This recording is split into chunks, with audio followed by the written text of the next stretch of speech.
Welcome on Meta mastery. और आज हम आप लोगों का बहुत बड़ा कन्फ्यूजन, बहुत बड़ा जो मिस्टेक है वो सॉर्ट आउट करने को जा रहा हूँ। यूजुअली क्या होता है, बहुत सारे बच्चे स्टेट्स ऑफ मैटर और फेज ऑफ मैटर दोनों को एक समझते हैं, बिकॉज वो सॉलिड लिक्विड गैस को states of matter and phase of matter कहते आ रहे होते हैं।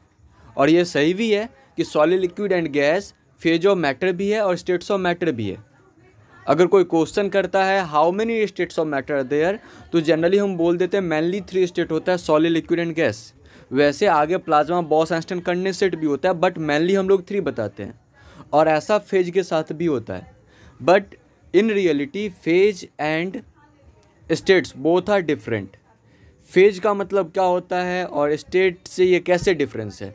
तो जैसे आपको पता होगा कि कार्बन के एलोट्रॉप्स होते हैं, graphite, diamond, Buckminster, फुलरेन, nano tube. ये जितने भी एलोट्रॉप्स हैं वो सबका फिजिकल स्टेट सेम होता है। तो कार्बन के जो ग्रेफाइट हैं, डायमंड है, बकमिस्टर फुलरेन है एंड नैनो ट्यूब है, सब सॉलिड फॉर्म में होता है। यानी सबका स्टेट तो सॉलिड है बट सबका फेज अलग अलग है। तो फेज सेम होने के लिए क्या होना होगा, उसके लिए होमोजीनियस कंपोजिशन होगा। यानी सभी जगह जो कंपोजिशन होना चाहिए वो होमोजीनियस होना चाहिए और प्रॉपर्टी सेम होना चाहिए थ्रू आउट, चाहे वो सॉलिड में हो या लिक्विड में हो या फिर गैस में हो, लेकिन सभी जगह प्रॉपर्टी क्या होना चाहिए, सेम होना चाहिए। ठीक वैसे ही फॉस्फोरस के भी एलोट्रॉप्स होते हैं, white phosphorus, violet phosphorus, red phosphorus, black phosphorus. सब तो सॉलिड स्टेट में ही होते हैं, बट सबका फेज अलग अलग होता है बिकॉज सबका प्रॉपर्टी अलग अलग है।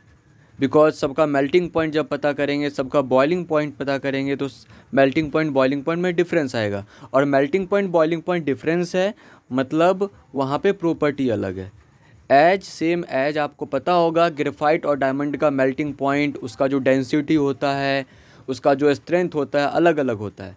तो फेज होने के लिए क्या होना होगा कि अगर कोई दो सेम फेज में होगा तो उसका प्रॉपर्टी सेम होना चाहिए थ्रू आउट, यानी सभी जगह क्या होना चाहिए, सेम होना चाहिए। ठीक ऐसा ही ऑक्सीजन का भी एलोट्रॉप्स होता है, जैसे डाई ऑक्सीजन यानी O2 एंड ओजोन जो O3 होता है। तो दोनों भले ही गैसेस फॉर्म में है बट सेम फेज में नहीं होगा, बिकॉज O2 और O3 दोनों का प्रॉपर्टी डिफरेंट है, तो वो सेम फेज में नहीं कहलाएगा। आई होप कि आपको ये वीडियो समझ में आया होगा and now you all are able to differentiate phase and state.